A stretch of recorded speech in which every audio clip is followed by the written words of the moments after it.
Welcome to the Love Heals Method. I'm Sophia Rose, and I am in the process of letting my hair go natural and grow gray. So you'll have to forgive me for the next year or two how my hair looks. But anyway, I wanted to do a short video on healthy, loving relationships since it is Valentine's month. And I'm going to give you 7 tips following the chakras, as I usually do, about how to create or cultivate or even attract healthy, loving relationships. This will apply whether you're dating and not in a relationship or if you're in a relationship. So we're going to start with chakra 1 at the base of the spine. And in order to create healthy, loving relationships, you need to be present.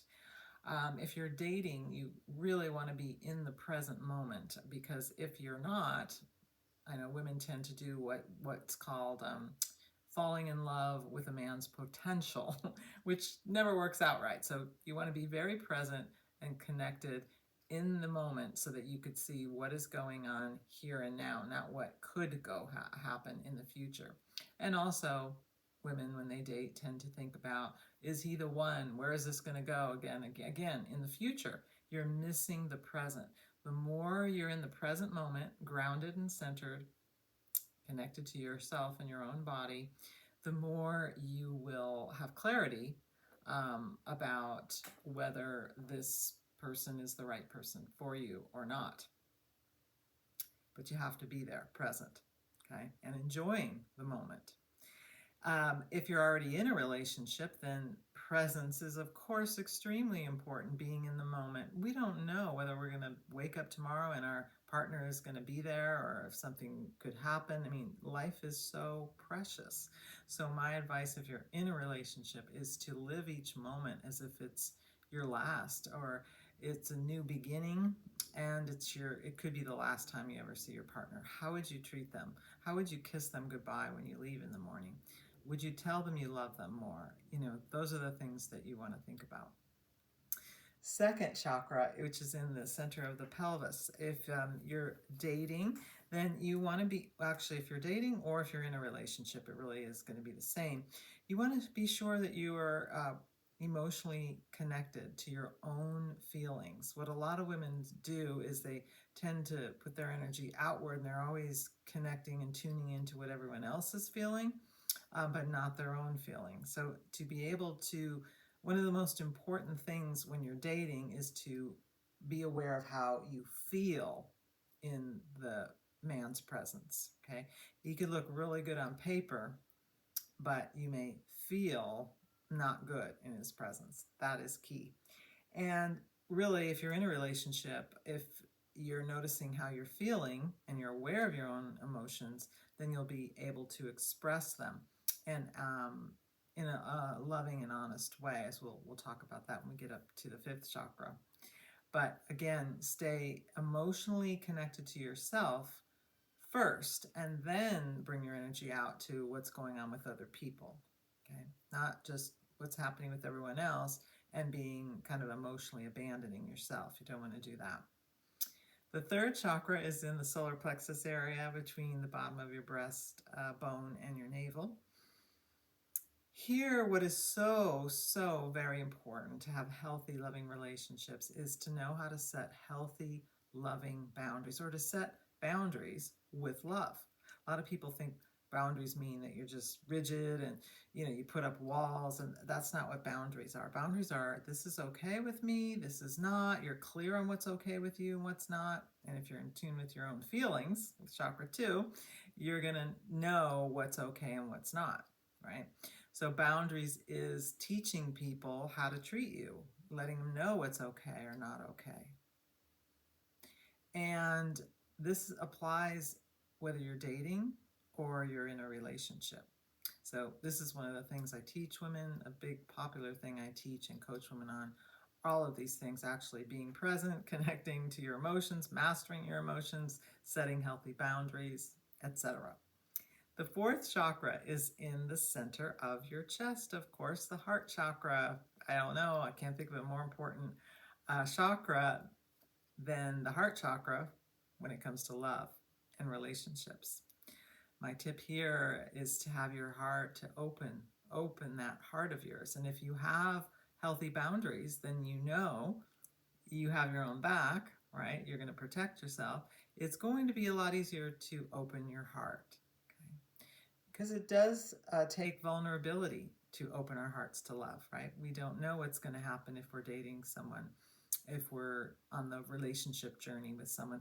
We don't know what's going to happen, as I said, even if we're in a committed long-term relationship, our partner could pass away the next day. We don't know, especially the older we get.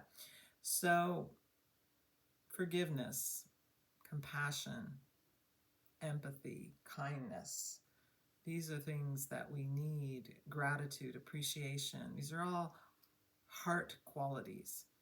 So my tip is to open your heart, connect with your heart, spend more time, be more heart-centered than head-centered. And that's going to greatly improve your relationships if you're already in a relationship. And if you're dating, it's a very attractive energy to be heart-centered rather than head-centered. It's very attractive to be in your body, connected with your feelings, to have enough self-worth that you have good boundaries, and enough self-worth and boundaries so that you can open your heart and just radiate love to whoever you happen to be with. Chakra 5 in the throat chakra is all about communication, right? Expressing your truth. And we can do that again with love, as I teach. You can't have a healthy relationship if you're not being honest, if you're not being honest and truthful with yourself, and you're not being honest and truthful with others. We've got to have the honesty as a baseline to be able to trust. If you know someone's going to be honest with you, you could trust. And trust, of course, is the foundation for any healthy, loving relationship. Now, it depends. It's very important how we communicate things. And we want to take responsibility for our emotions and our own feelings and communicate without judgment, criticism, or blame. And if you can communicate without those three things, or when you communicate without those three things, you're going to need to be vulnerable, right? Because that means you need to get in touch with your own feelings, your own needs, and express them. Okay? But it's amazing how well things will go when you do that, right? When you allow yourself to be vulnerable, you allow your heart to open, and you let go when you communicate. You do not communicate with judgment, criticism, or blame. Okay? Just communicate your truth with love. The sixth chakra is up in the top and the center of your forehead. And so it's very important to have a vision of what kind of relationship do you want, right? If you're dating, you need to know in general what kind of relationship you're looking for. Otherwise, how are you going to know if you're a match with someone? And I also, when you're in a relationship, a committed relationship already, and you're having problems or challenges, a good thing to do is to kind of recommit, to envision and talk with each other. Get clear on what it is that you want in a relationship, what your vision is for your relationship, and share that in a positive way. A lot of women start to criticize and complain and tell their partners what they don't want, what they don't like. What you want to do is say, this is what I want. Get in touch with what you desire, what you want, what your vision is, your ideal vision for your relationship. And then say and ask your partner, is this what you want? What do you want? Because maybe you no longer want the same things. Right? And that could be a time when you may need to separate. Or maybe you realize, hey, we do want the same things. So how can we heal whatever problem there is, right? And get back in alignment. And the seventh chakra is just touching the top of your head, which relates to your connection to spirit, which also comes through your heart because that's where you feel it, as I talked about in the last video. The tip here is to strengthen your connection with whatever you call the divine, spirit, God. Maybe you have a particular religion. Maybe you don't. Maybe you're just very spiritual. You call it, it's the universe.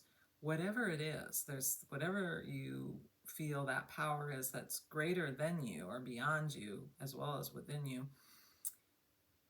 That is your ultimate source. of love, of happiness, of peace, of safety, of abundance. And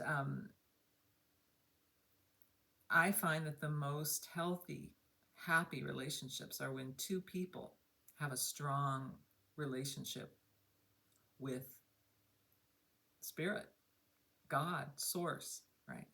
And they have that strong relationship also with themselves, a self-loving relationship, and with spirit, as I write about and talk about in my book. That's going to give you the healthiest, bring you the healthiest relationship with another person. So that's my final tip. Strengthen that relationship with your higher power, your source, whatever you want to call it, whether it's meditation, prayer, being in nature, yoga. I mean, there's a million ways that you can do that.